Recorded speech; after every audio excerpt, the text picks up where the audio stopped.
அல்லேலூயா. தோங்க அல்லேலூயா சொல்லலாம். அல்லேலூயா. சூப்பர். எல்லாம் தெளிவா இருக்கிறீங்க. எப்ப கேட்டாலும் உடனே அல்லேலூயா அல்லேலூயா. அது எதுக்கு சொல்றது இல்லை.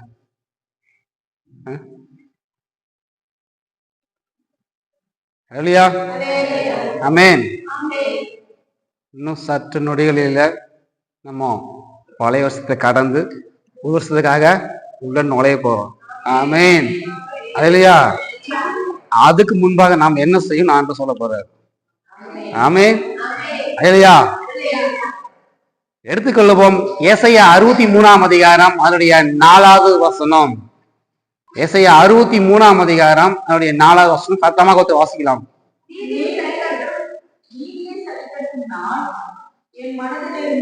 நீதியை சரிகட்டும் நாள் மனதில் இருந்தது, என்னுடைய மீட்கும் வருஷம் வந்தது. அல்லேலூயா. இந்த வருஷத்தின் கடைசி நாட்களிலே ஆவியானவர் உங்களை பார்த்து சொல்லுகிறார், என்னிடவர்களை மீட்கும் வருஷம் வந்தது. ஆமென். இன்னும் சில மணி நேரத்துக்குள்ள வருஷம் வரப்போகுது. அதுக்கு முன்பாக கர்த்தர் சொல்றாரு, என்னிடவர்கள் மீட்கும் வருஷம் வந்துருச்சு. ஆமென். அப்போ கர்த்தர் யாரை என்னிடவர்கள் என்று சொல்லுகிறார்? ஆமென். கர்த்தர் சொல்லுகிறார், என்னிடவர்கள் மீட்கும் வருஷம் வந்தது. ஓகே, வருஷம் வந்துடும். ஆனா என்னிடவர்கள் என்று சொல்லுகிறாரே, அந்த என்னிடவர்கள் யார்? என்னிடவர்கள் என்று சொல்லுகிறார், அது யார்? ஆமென். அல்லேலூயா. என்னாகமம் 8ஆம் அதிகாரம் அதனுடைய 14வது வசனம். என்னாகமம் 8ஆம் அதிகாரம் அதனுடைய 14வது வசனம். யாரை கர்த்தர் என்னுடைய என்று உரிமையாக சொல்லுகிறார் பார்க்கலாம்.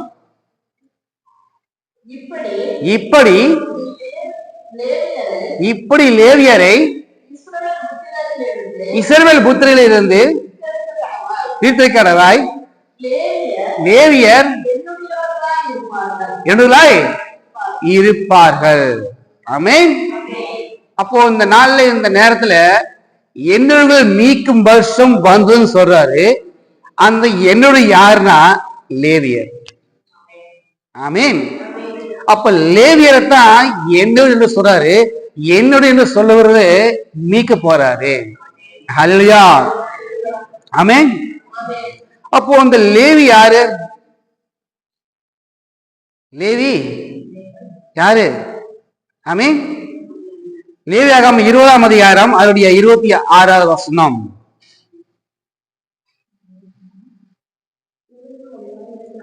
லேவியாகமம் 20ஆம் அதிகாரம் அதனுடைய 26வது வசனம்.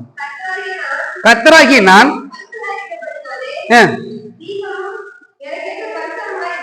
இருப்பீர்களாக, நீங்கள் என்னுடைய இருக்கும்படிக்கு உங்களை மற்ற ஜனங்களை எடுத்து பிரித்தெடுப்பேன். ஆமென். அவர் பரிசுத்தர் இருக்கிறபடினால நாமும் பரிசுத்தராக முடி மற்ற ஜனங்களை வெற்றி நம்மை பிரித்தெடுத்திருக்கிறார். அல்லேலூயா. இந்த லேவி யார்? 12 கோத்திரத்துல ஒரு கோத்திரம். இந்த ஒரு கோத்திரத்தை மட்டும் தேவன் பிரித்தெடுத்தார். ஆமென்.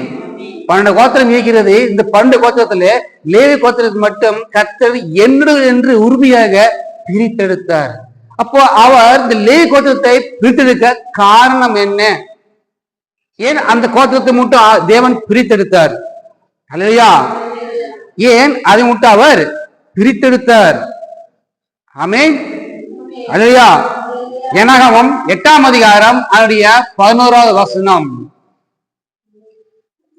என்னாகமம் 8ஆம் அதிகாரம் அதனுடைய 11வது வசனம்.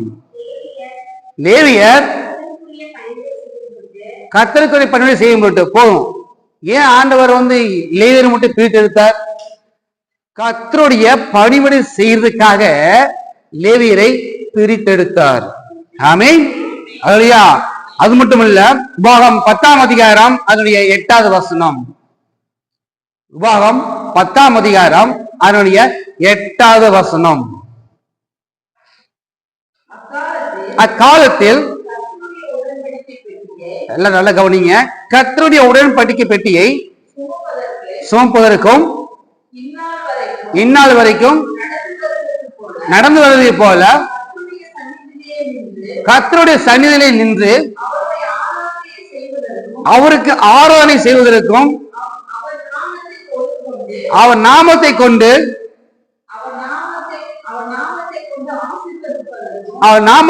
ஆசீர்வதிப்பதற்கும்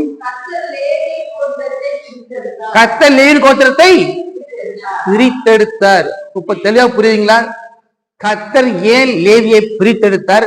கர்த்தர் ஏன் லேவியை என்னுடன் என்று சொன்னார்? எதற்கு? என்ன பண்ணாங்க? அப்படி எதுக்கா ஆண்டவர் பிரிச்செடுத்தாரு? அவருடைய பணியோடு செய்யும் பொருட்டு.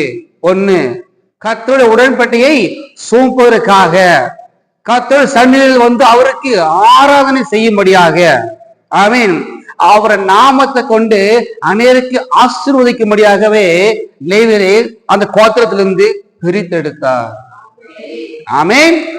அல்லையா? ஆனாலும் சொல்றாரு, லேவியர் என்னுடையவர்கள், என்னவர்கள் மீட்கும் வருஷம் வந்தது. ஆமீன். இந்த 12 கோத்திரத்துல இந்த லேவி கோத்திரம் ஸ்பெஷலா? அதுன்னு அவங்க மட்டும் ஸ்பெஷல். எத்தனையோ கோத்திரம் இருக்குது, யூதா இருக்கு, செபுலூன் நப்தலி இருக்கு, எல்லாமே இருக்குது. ஆனா ஏன் லேவியர் கோத்திரத்தை மட்டும் கர்த்தர் பிரித்தெடுத்தார்? அது அவருக்காகவே பிரித்தெடுத்திருக்கிறார், ஆராதனை செய்யும்படியாக. அவர் சந்நிதியிலுக்கு வந்து அவருக்கு ஆராதனை செய்யும்படியாக, உடன்படிக்கை பெட்டியை சுமக்கும்படியாக. சொல்றாரு, என் நாமத்தை கொண்டு ஆசீர்வதிக்கும்படியாக. நம்ம ஆசீர்வதிச்சுக்கிறோமா? அவர் நாமத்தை கொண்டு பார்த்தங்களா நீங்க ஆசீர்வாதமா இருப்பீங்க அப்படி ஆசீர்வதிச்சுக்கிறோமா? நமக்கே ஆசீர்வதிக்க முடியல, அப்புறம் மற்றவங்களுக்கு போய் ஆசீர்வாதமா இருப்பாய் சொல்றது. அங்க பார்த்து தெளிவா போறது, அவர் என்னோட நாமத்தை கொண்டு ஆசீர்வதிக்க முடியாகவே நான் லேவி என்ன பண்ண பிரிச்சு எடுத்திருக்கிறேன். அப்ப லேவி கோத்திரம் கர்த்தருடையவர், கர்த்தருடைய சொந்தம், என்னுடைய அப்படி உரிமையை கொண்டாடுறார்.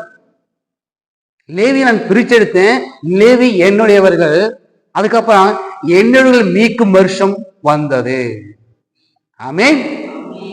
அப்ப இந்த லேவி கோத்திரம் அப்படி என்ன ஸ்பெஷல்? அப்படி என்னதான் அவங்க செஞ்சாங்க?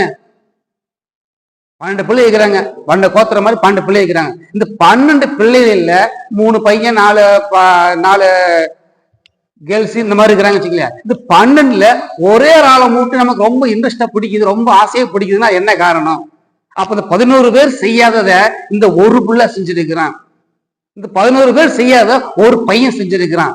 அவங்களுக்கு நம்ம என்ன பண்றோம்? இன்ட்ரெஸ்டா பிடிக்கிறோம், அவங்களுக்கு என்ன வேணா வாங்கி கொடுக்குறோம், என்ன வேணா அள்ளி என்ன வேணா அவங்க செலவு பண்றோம், இவன் என்ன கேட்டாலும் வாங்கி கொடுக்குறோம். அப்ப அவன் என்னதான் பண்ணிருப்பான்? அப்ப இந்த 12 கோத்திரத்துல இந்த லேவி கோத்திரம் என்ன செய்தது? ஆமென். என்ன செய்து என்று ஆவியார் சுட்டி காட்ட விரும்புகிறார்.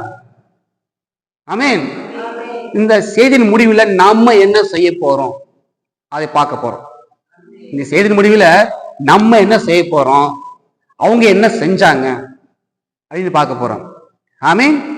அல்லேலூயா. யாத்ராகமம் 32ஆம் அதிகாரம் அதனுடைய 26வது வசனம்.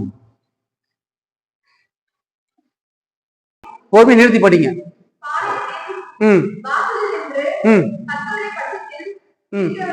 கர்த்தருடைய பட்சத்தில் நிற்கிறவர் யார்?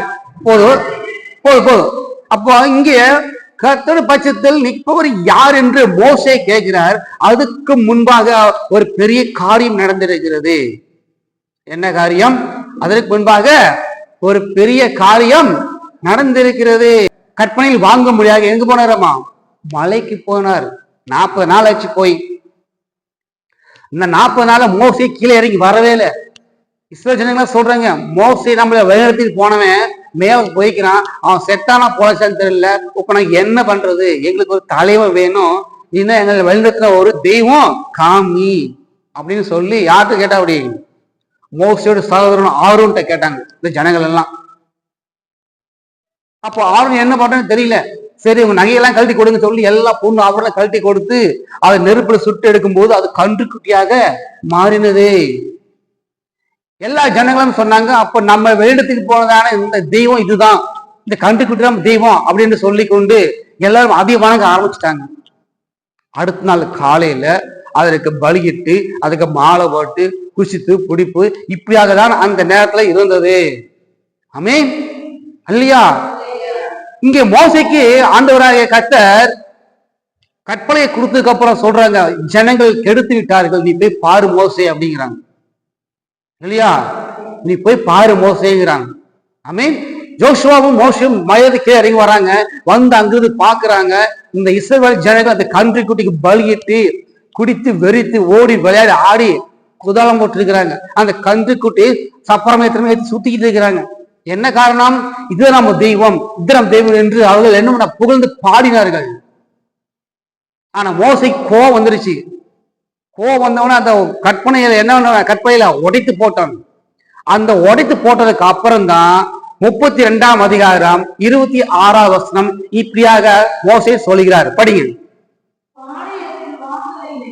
பாளையத்தில் வாசலில் நின்று கர்த்தருடைய பட்சத்தில் இருக்கிறவர் யார்? ஒரு நிமிஷம். இந்த இஸ்ரவேல் 12 கோத்திரம் அங்கு இருக்கிறது.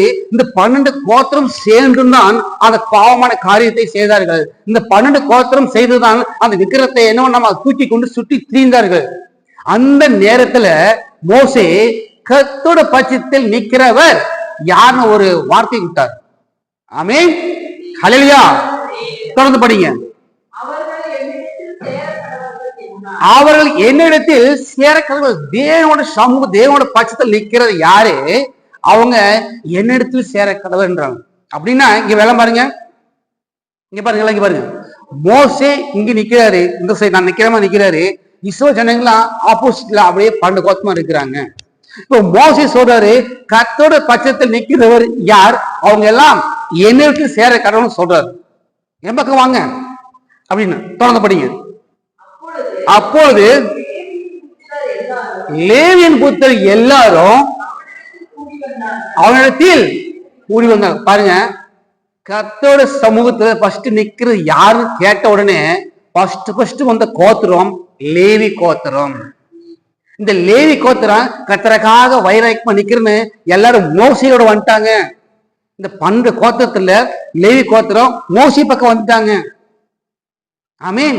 இது கர்த்தர் பார்த்தாரு, எனக்காக வைராக்கியமா வந்துட்டானே, பாவம் செஞ்சுட்டான் உண்மைதான், ஆனா கர்த்தர் பக்கத்துல நிக்கிறது யாருன்னு சொன்ன உடனே அந்த பாவத்தை அறிக்கையிட்டு தேவனோட பக்கத்துல வந்து நின்னான்.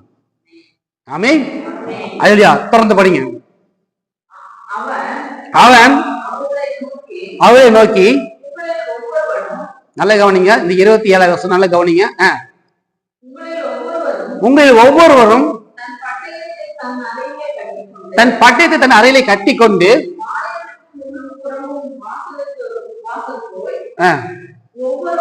ஒவ்வொருவனும் தன் தன் சகோதரனையும் ஒவ்வொரு தன் தன் சிநேகனையும் ஒவ்வொரும் தன் தன் அயலானையும் கொண்டு கூட கடவாய். இஸ்ரவேல் தேவனை கர்த்தர் சொல்லுகிறார் என்றான். ஆமீன். என்ன பார்க்கிறோம்னா, இந்த லேவி கோத்திரம் எல்லாரும் இங்க வந்துட்டாங்க. நல்லா கவனிக்கணும், இந்த லேவி கோத்திரம் எல்லாரும் இங்க வந்துட்டாங்க. அந்த லேவி கோத்திரத்திலே வாராதவங்க அங்கே இருக்கிறாங்க. 12 கோத்திரம் தான், யூத கோத்திரம் இருக்குது, செபுலூன் கோத்திரம், எல்லா கோத்திரம் இருக்கிறது. இந்த 12 கோத்திரத்துல லேவி கோத்திரம் எல்லாம் இங்க வந்துட்டாங்க. இந்த லேவி கோத்திரத்திலே வாராத கூட்டமும் அங்க இருக்கிறது. ஹல்லேலூயா. ஆமென். இப்ப இந்த லேவி கோத்திரத்துல கணவன் வந்துட்டாங்க, மனைவி வரல. ஆமென். மனைவி இங்க வந்துட்டாங்க, கணவன் அங்க இருக்கிறாரு. பிள்ளை வந்துட்டான், அப்பா அம்மா அங்க இருக்கிறாங்க. அப்படி அந்த மாதிரி சகோதரன் வந்துட்டான், சகோதரி வரல. சகோதரி மோசே பக்கம் வந்தாச்சு, சகோதரன் வரல. அப்படி மாறி மாறி அங்க இருக்கிறார்கள். ஹல்லேலூயா. அதான் ஆண்டவர் பார்த்தார், நீங்க எங்க பக்கமா வந்துட்டீங்க, உங்க பட்டயத்தை எடுங்க. உங்க பட்டயத்தை எடுத்து தன் தன் சகோதரன் தன் தன் ஐலண்ட் எல்லாத்தையும் வெட்டி போடு என்று கர்த்தர் சொல்கிறார் என்று மோசே சொன்னார். ஆமீன். அடுத்தது படிங்க. லேவியின் புத்திரர் மோசே சொன்னபடியே செய்தார்கள். அந்நாளில் ஏறக்குரிய 3000 பேர் இருந்தார்கள். கர்த்தர் இன்றைக்கு இன்றைக்கு நீங்கள் சகோதரனுக்கும் இருக்கிறதுனால கர்த்தர் மோசே சொல்லியிருந்தான். ஐயா, இங்கே லேவி கோத்திரம் 4 விதமான காரியத்தை இங்க செய்கிறார்கள். லேவி கோத்திரம் 4 விதமான காரியத்தை செய்கிறதுனாலதான் கர்த்தர் பார்க்கிறார், லேவி என்னுடையவன், லேவி எனக்காக என்னுடைய வேலை செய்ய முடியாத நான் அந்த கோத்திரத்தை மற்ற ஜனங்களை விட்டு பிரித்தெடுத்தேன். அப்படி அவங்க என்னதான் பண்ணாங்க அந்த 4 காரியத்துல? அல்லையா, ஆமீன். முதலாவது அவங்க கர்த்தரோட பட்சத்துல வந்து நின்னாங்க. கர்த்தரோட பட்சத்தில் நிக்கிறது யாருன்னு சொன்னா ஃபர்ஸ்ட் அவங்க வந்து நின்னாங்க. ஆமீன், இல்லையா? ரெண்டாவது தேவனுக்கு வைராக்கியமா எல்லாத்தையும் வெட்டி போட்டாங்க. தேவனுக்கு பிரியமுள்ள காரியத்தை வெட்டி போட்டாங்க. அல்லேலூயா. மூணாவது தேவனை ஊழியக்கிற வார்த்தைக்கு கீழ்ப்படிஞ்சாங்க. நாலாவது கர்த்தர் தங்களுக்கு அர்ப்பணிச்சாங்க, பிரதிஷ்டை பண்ணாங்க. நாங்க யாரு? கர்த்தருக்கு தாங்க, மனுஷனுக்கு இல்ல. லேவி கோத்திரம் மனுஷனுக்கு அர்ப்பணிக்கல, கர்த்தருக்கு பிரதிஷ்டை பண்ணாங்க. ஆவி ஆத்மா சரீரம் 3ஐயும் கர்த்தாவே நான் உமக்கு அர்ப்பணிக்க சொல்லி கர்த்தருக்கு பிரதிஷ்டை பண்ணிட்டாங்க. இல்லையா? இந்த 4 காரியம் நம்மிடத்துல இருக்கிறதா? கர்த்தர் சமூகத்தை கர்த்தர் பட்சத்தை நிக்கிறோமா? யார் பட்சம் நிக்கிறான்? மனுஷ பக்கமா, கர்த்தர் பக்கமா? ஆமீன். ரெண்டாவது தேவனுக்காக வைராக்கியமா எல்லாத்தையும் வெட்டி போட்டுட்டாங்க. கர்த்தருக்கு பிரியமில்லாத காரியம், அருவருப்பான காரியம், எந்த காரியம் விட வேண்டிய எல்லா காரியத்தையும் தேவனுக்கு பிரியமில்ல தெரிஞ்ச உடனே வெட்டி போட்டாங்க. இந்த நேரத்துல இப்போ தூக்கி போட்டுட்டாங்க, உதிரி போட்டுட்டாங்க. கர்த்தருக்கு பிரியமில்ல, சரி தூக்கி போடு, அதான் வெட்டி போற அர்த்தம். ஆமீன். ஸ்நேகர் போல ஸ்நேகிக்கிறோம். அந்த ஸ்நேகரை போல இருக்கிற காரியம் என்ன? டிவி பாக்குறதா, சீரியல் பாக்குறதா? தூக்கி போடு, அதான் வெட்டி போடுறது. என்ன மேக்கப் இருக்கிறோமா? வெட்டி போடு. ட்ரெஸ் இருக்குமா? வெட்டி போடு. இதெல்லாம் காரியம் தான். இதெல்லாம் காரியம் கர்த்தருக்கு அருவருப்பான காரியம். இந்த காரியம் எல்லாம் லேவி கோத்திரம் வெட்டி போட்டாங்க. ரெண்டாவது தேவனுடைய ஊழியர்களோட வார்த்தைக்கு கீழ்ப்படிஞ்சாங்க. யாரு கீழ்ப்படிஞ்சாங்க? தேவனுடைய ஊழியக்காரனுக்கு கீழ்ப்படிஞ்சாங்க. எப்படி பார்க்கலாமா? 23 வசனம் வாசிங்க. 32:29.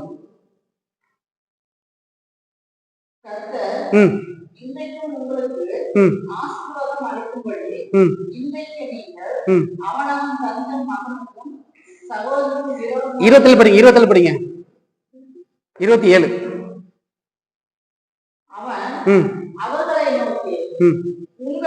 உங்களை ஒவ்வொருவரும்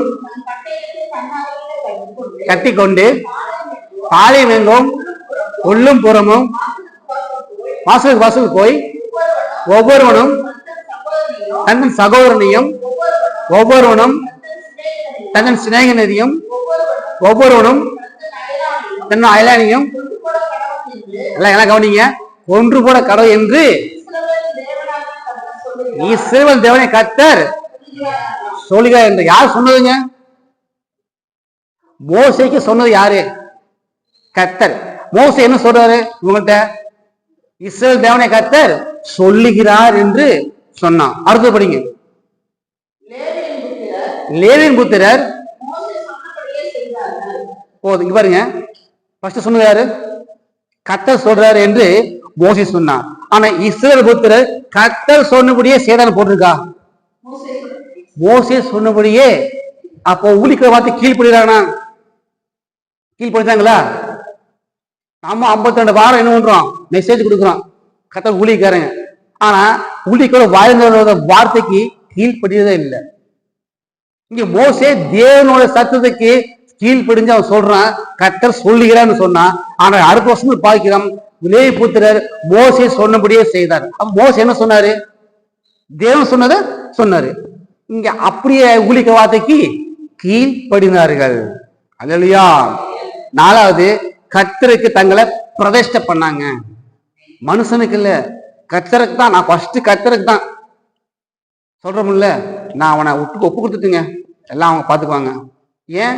கர்த்தருக்கு ஒப்பு கொடுத்தாச்சு, அதனால ஒப்பு கொடுத்து எல்லாம் பார்த்துக்குவாங்க. அதனால நம்மளுடைய ஆவி ஆத்மா சரீரத்தை கர்த்தருக்கு பிரதிஷ்டை பண்ணணும். இந்த 4 காரியத்தையும் லேவி கோத்திரம் செஞ்சாங்க. இந்த 4 காரியத்தையும் லேவி கோத்திரத்தை செஞ்சாங்க. அவங்க அந்த லேவி கோத்திரம் தன் மகன் பார்க்கல, தன் பிள்ளைன்னு பார்க்கல, சகோதரன் பார்க்கல, யாரும் பார்க்கல, தேவன் மட்டும் தான் பார்த்தாங்க. ஐயோ என் மனைவி, ஐயோ என் பிள்ளைன்னு பார்க்கவே இல்லை. மோசே சொன்னோன்னு கர்த்தருக்கு அவங்க எழுதிக்கிறாங்க. இல்ல உங்க வழி இல்லைங்க, உண்மைதானே? மனைவி வந்துட்டாங்க, கனவு வரல, உண்மைதானே? ஆண்டவர் சொல்ற என் பக்கமா நிக்கிறது யாரு? அவங்க எல்லாம் வந்தா பிரச்சனை இல்லை, ஆனா வரானால அவங்க வெட்டி போடுனாரு. ஆமீன். இந்த நாட்கள்ல கர்த்தருக்கு உருவமா இருக்கிற காரியங்களை தான் ஆண்டவர் வெட்டி போட சொல்றாரு. ஆமீன். அல்லையா? சகோதரனையோ சகோதரியோ அது இல்ல, அந்த அர்த்தம் இல்ல. இது ஆவிக்கு அர்த்தத்துல கர்த்தருக்கு பிரியமுள்ள காரியம் அங்க இருக்குதா, அதை வெட்டி போடு. உங்களுக்கு தெரியும் என்ன இருக்குன்னு, அதை வெட்டி போடு. இல்லையா? கர்த்தர் ஊழியக்கார வார்த்தைக்கு கீழ்ப்படிங்க, உங்களை அர்ப்பணிங்க, கர்த்தருக்கு அர்ப்பணிங்க. இல்லையா? இந்த 4 காரியத்தை லேவி கோத்திரம் செய்தனால ஆண்டவர் அப்படியே தூக்கி வச்சுக்கிறாரு. லேவியே நீ என்னுடையவன். இதற்காக பிரிச்செடுத்தார், தேவன் பணிபுரிய செய்ய முடியாது. லேவி எதுக்கு பிரிச்செடுத்தாருன்னா கர்த்தர் ஊழியம் செய்ய முடியாத, உடன்படிக்கையை பற்றி சுமக்கும்படியாக, மெயினா ஆராதனை செய்ய முடியாத. ஆமீன். அவருடைய சன்னிதியில அவருக்கு ஆராதனை, அவருக்கு தான் ஆராதனை, மனுஷனுக்கு இல்ல. சாத்தான் சொல்றான் இயேசுவை பார்த்து, இயேசுவே என்னை தாழ பணிந்து கொள்ளு அப்படிங்கிறாங்க. என்ன சொல்றாரு இயேசு? கர்த்தர் ஒருவருக்கே ஆராதனை செய்வாய் என்று எதிர்க்கிறேங்கிறாரு. அப்ப தேவனுக்கு தான் ஆராதனை, வேற யாருக்கும் கிடையாது. யாருக்கு நம்ம கீழே அவசியமே இல்ல, கர்த்தருக்கு மட்டும்தான் ஆராதனை. அல்லேலூயா. அப்ப இந்த காரியத்தை எல்லாம் அவங்க லேவிய செய்தபடினால அவங்க மறுபடியும் சொல்றாங்க, லேவியாகமம் 20:26 லேவியாகமம் 20:26 இதெல்லாம் செஞ்சபடினாலதான் கர்த்தர் சொல்லுகிறார் மீண்டுமாக. லேவியாகமம் 20:26 20:26 கர்த்தராகிய நான் சுத்தரிக்கிறபடினாலே நீங்களும் பாருங்க, எனக்கேற்ற பரிசுத்தமா இருக்கும்படியாக நீங்கள் நல்ல கவனிங்க. நீங்கள் யாரு? அந்த லேவி. நீங்கள் எந்திரா இருக்கும்படியாக்கு உங்களை மற்ற கோத்திரங்களை விட்டு பிரித்தெடுத்தேன், மற்ற ஜனங்களை விட்டு பிரித்தெடுத்தேன். ஹல்லேலூயா. நம்ம பாக்கியவான் பாக்கியவாதிகள். ஆமீன். உங்க குடும்பத்துல, உங்க ஜனத்துல, உங்க கோத்திரத்துல கர்த்தரை பிடிச்சதே பார்த்தீங்களா, நீங்க பாக்கியவாதிகள். ஆமீன். மற்ற ஜனங்களை விட்டு, மற்றவங்க குடும்பத்துல மற்றவங்களை விட்டு, உங்க சொந்த பந்தங்களை விட்டு கர்த்தரை பிரிச்செடுத்து பிடிச்சுக்கிறாரு. நீங்க என்று சொல்லிக்கிறாரு. பாக்கியம் பாக்கியமா பாக்கியா? ஆமீன் சொல்லுங்க. ஆமீன். இல்லையா? கர்த்தர் நம்மளுடைய குடும்பத்தில இருந்து, கோத்திரத்திலிருந்து பிரிச்செடுத்து நீ என்னவோ சொல்லுகிறார். ஆமீன். இல்லையா?